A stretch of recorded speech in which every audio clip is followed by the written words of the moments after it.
Ethan had never imagined he would one day share an apartment with someone who was not even from his planet. Yet here he was, living on Harmony Station, the first ever space facility created for humans and alien species to live together peacefully. The station floated between Earth and 3 allied planets, acting as a bridge for interspecies cooperation. Ethan, an engineering technician responsible for maintaining environmental systems, had been assigned living quarters on Level C, where residents of different species were paired for cultural exchange. He was nervous when he first heard that his new roommate belonged to the Cerealith species. Everyone had heard rumors about them. Some said they were dangerous. Others claimed they were cold and emotionless. Their bodies were rumored to be covered in scales, and they supposedly couldn't survive long without wearing their sealed biosuits. No one had actually seen a Cerealith without one. Not even high-ranking officials. They always remained hidden beneath their armor-like suits, speaking only formally through digital translators. When Liara, his assigned roommate, arrived, she said nothing more than greetings through her mechanical voice filter. She stood tall and silent, her body covered in a shimmering silver suit from head to toe, no face visible behind the dark visor. Ethan tried to smile and waved awkwardly. "Hey, I'm Ethan, welcome. Home, I guess." She gave no reply, simply walked past him and placed her belongings in the guest room. That was the start of their strange living arrangement. Days passed with little interaction. Liara followed a strict routine. She left early in the morning and returned late. She ate nutrient gels alone in her room. She never watched entertainment channels or talked about her day. Ethan felt like he was living with a quiet shadow. He tried to start small conversations, so, "Do you like Earth food? Or is everything too spicy?" No answer. "Do Cerealith sleep lying down or sitting?" Just curious. Still no answer. Eventually, Ethan stopped trying. He wasn't offended.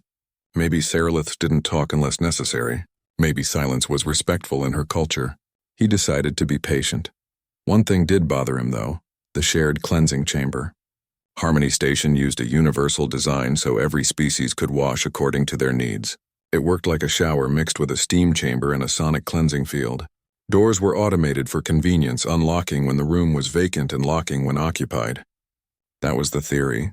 In practice, the system was sometimes buggy. Ethan had reported it twice, but repair requests were always delayed. One early morning, Ethan woke up tired and half dizzy. He had stayed up late fixing a cooling module that nearly froze an entire corridor before he caught it. His brain was still foggy.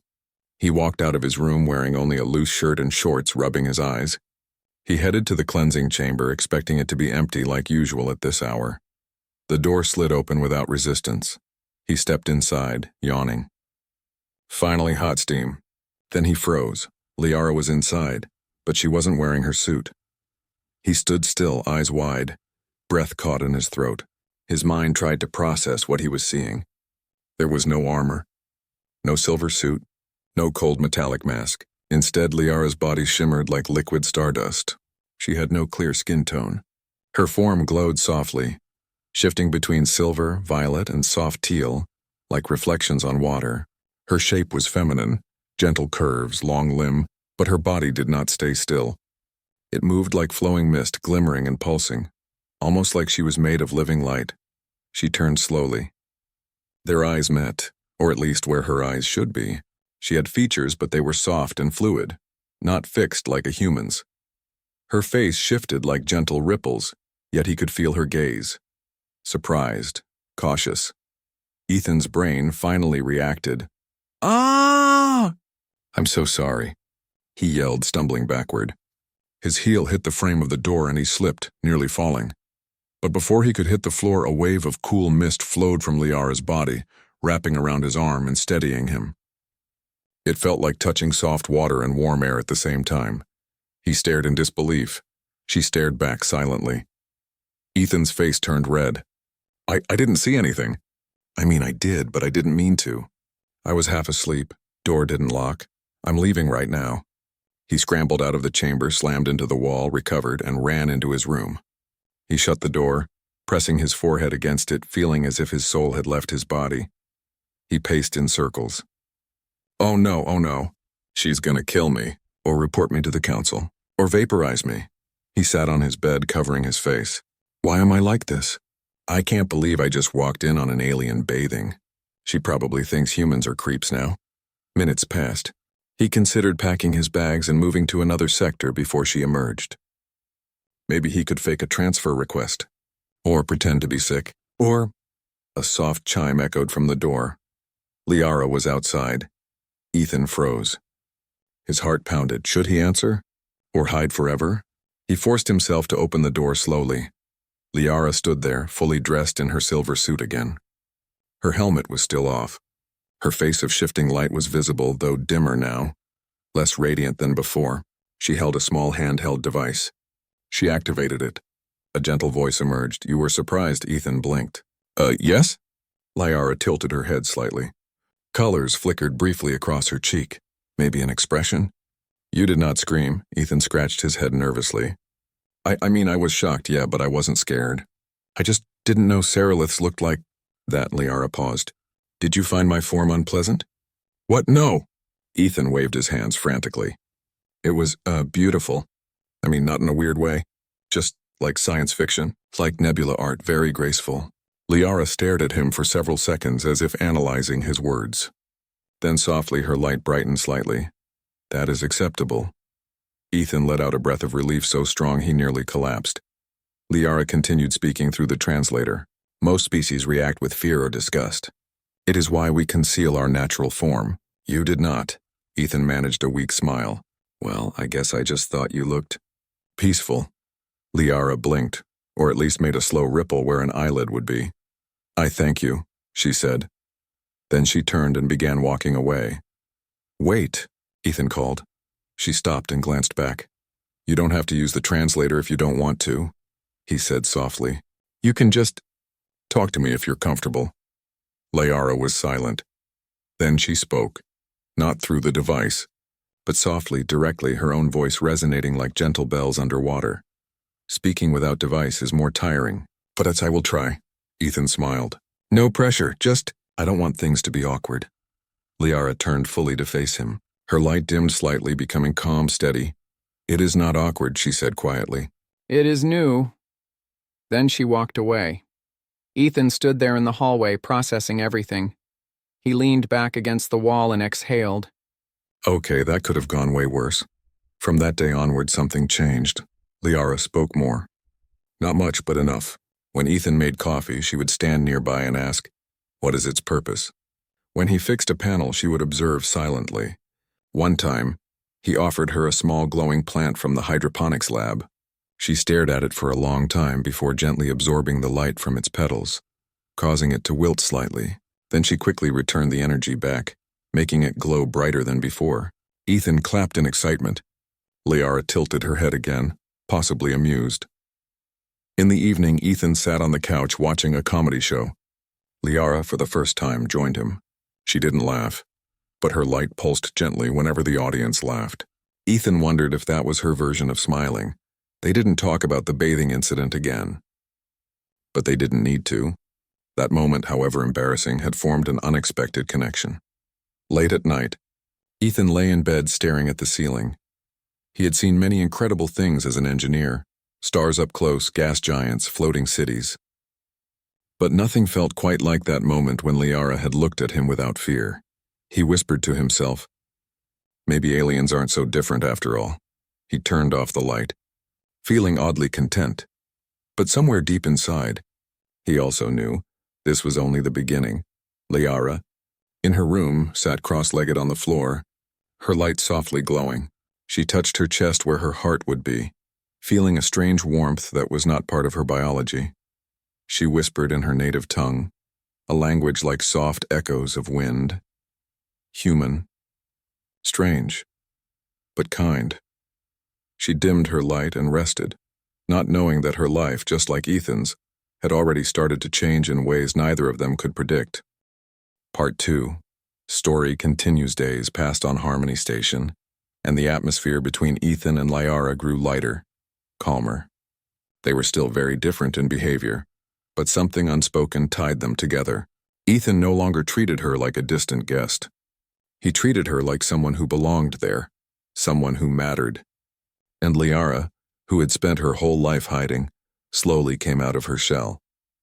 One evening, Ethan was working on a malfunctioning interface panel near their kitchen area. He had tools scattered all over the floor and his forehead was smeared with grease. Liara walked over and quietly crouched next to him. "You dropped this," she said softly, handing him a small micro-wrench. Ethan blinked. She was speaking without her translator again. That alone made him smile. "Thanks," he said. She watched him silently. After a moment, she tilted her head. "Why do you fix everything yourself? You could request maintenance assistance." Ethan wiped his hands on his shirt. "Well, I don't like waiting days for someone else to solve the problem. If I can fix it, I will. Makes life easier." Liara paused as if thinking. "Seroliths do not repair things alone. Always group effort," Ethan chuckled. "Guess I'm just stubborn." Liara stared at him. Then slowly her light flickered in a soft rhythm. "That is acceptable," she said. "I will assist." Before Ethan could reply, she extended her arm. It shifted into a thin, glowing filament that reached inside the panel. Sparks of light danced as she aligned circuits with precision. Ethan's jaw dropped. "You can do that?" Liara's voice echoed softly. "My biology adapts." In less than a minute, the panel lit up, fully restored. Ethan laughed in amazement. "You're incredible." Liara didn't respond immediately. Then she spoke faintly. "No one has said that to me before." Ethan looked at her with sincerity. Then they were blind. Liara did not fully understand human humor, but she knew enough to recognize praise. Her body glowed warmer than usual, calm, steady. As the days passed, word started spreading across the station. People began whispering that a human and a Serolith were seen walking side by side. Some were curious, some were uneasy. During lunch in the public cafeteria, a group of alien researchers stopped Ethan. "Human," one of them said cautiously. "Is it true that your Serolith roommate revealed her form to you?" Ethan frowned. "She's not my anything. She's Liara, and yes, she trusted me." The alien muttered to the others. "Impossible. Seroliths do not reveal themselves to other species." Liara, who had been standing silently beside Ethan, turned to face them. She removed her helmet right there, not fully exposing her form, but enough to show her glowing face. The researchers stepped back in shock. Liara spoke calmly. "Ethan is not a threat, he is kind." The researchers stared in disbelief. One of them, a tall avian-like alien, asked carefully, "Do you feel safe with him?" Liara looked at Ethan. Her voice was steady. "Yes." Ethan felt a strange warmth in his chest. It wasn't romantic, nor was it something simple like friendship. It was deeper, a bond built not on appearances or rules, but on trust. However, not everyone approved. One night, Ethan returned to their living quarters and found a message attached to their door. The message was written in multiple languages. "Interspecies exposure without authorization is forbidden. Serolith must remain concealed. Report to council immediately." Ethan tore the message off angrily. "What is this nonsense?" Liara approached silently, reading the note. Her light dimmed. "It is regulation. Seroliths are required to remain fully sealed in shared corridors." Ethan crossed his arms. "That rule is outdated. It assumes people will panic." Liara lowered her head. "Many still will." Ethan stared at her. "Do you want to hide again?" She hesitated. "Hiding is easier." Ethan's voice softened. "But does it make you happy?" Liara slowly lifted her gaze. She did not answer. Instead, she walked past him and entered her room, closing the door. Ethan stood in silence.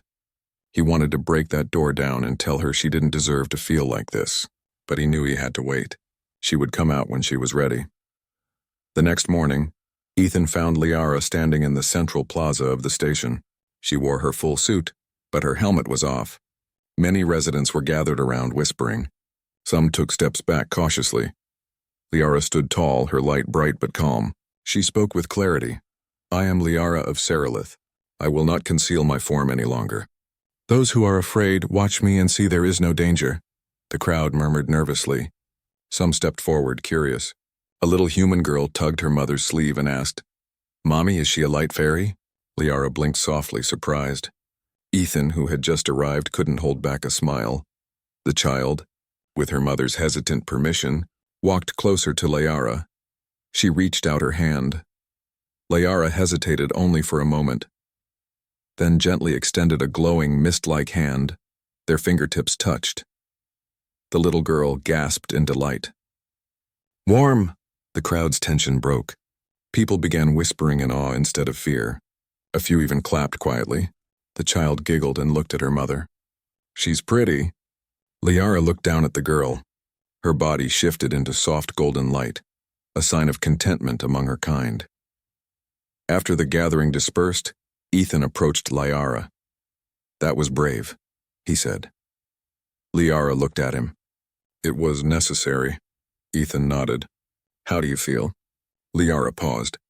Lighter, Ethan chuckled. Fitting choice of word. Liara tilted her head in confusion. Ethan explained the pun, and after a moment she responded, Human humor is strange. Yeah, Ethan smiled, but you'll get used to it. From that day on, Liara no longer hid. She walked the halls without her helmet. People greeted her cautiously at first, then gradually with warmth, but change always invites resistance.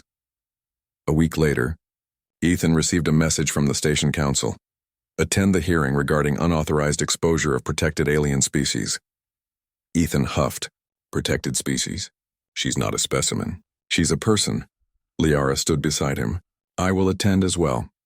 The council chamber was formal and cold. Representatives of several species sat at an elevated desk. One of them spoke sternly. Seralith representative, you defied regulation and revealed your natural form without clearance. Liara remained calm. Correct, the representative continued. Such actions could have caused panic. You risked station safety. Ethan stepped forward before she could respond. With all due respect, sir, panic doesn't come from seeing someone's face. It comes from ignorance. The council turned to him. Ethan continued, speaking clearly. People weren't scared of Liara because of what she looked like. They were scared because they never knew what she looked like. Hiding only creates rumors. Openness creates understanding. The council members whispered among themselves. One representative asked, And you, human, are you certain you were not threatened by her true form? Ethan looked at Liara. Her light shimmered anxiously. He smiled softly. I wasn't afraid for even a second. I was amazed. Liara's light flickered warmly. The room fell silent. Finally, the head counselor spoke. After review, we determined that no harmful outcome resulted from this incident. Regulation will be reconsidered. Meanwhile, Seralith citizen Liara may continue to appear in her natural form, under the condition she remains respectful in shared spaces. Liara nodded. Accepted, Ethan exhaled in relief. As they walked out, Liara stopped him. Ethan, he turned. Yeah? She looked at him with steady light. You changed something today. Ethan shrugged. We did it together. Liara hesitated for a moment, then spoke softly. Ethan, I once believed that other species could never understand us. I was wrong. Ethan felt his chest grow tight. Well, I'm glad I proved you wrong. Liara stepped closer, not touching, but close enough that he could feel a faint warmth radiating from her. In my world, she said quietly, when someone earns deep trust, we call them Lumara. It means one who brings light. Ethan blinked, touched. That's beautiful. Liara's body shimmered gently. You are my Lumara. Ethan didn't know what to say. He felt honored, overwhelmed, and strangely emotional. He nodded slowly. And you, he said softly, are my friend. Liara tilted her head, processing. Then, in a rare moment of pure clarity, she smiled, not with lips but with bright, gentle light that filled the hallway with warmth. From that day forward, Harmony Station slowly became more open, more connected. Other species began revealing parts of themselves once hidden. Trust spread, not because of politics or treaties, but because one human didn't turn away when faced with the unknown. Ethan often joked that everything changed because he walked into the bathroom at the wrong time. Liara always answered calmly, it was the right time, and though they never planned it, their story became the first true example of what interspecies unity could look like. Not forced, not formal, but real, not built on fear, but on trust.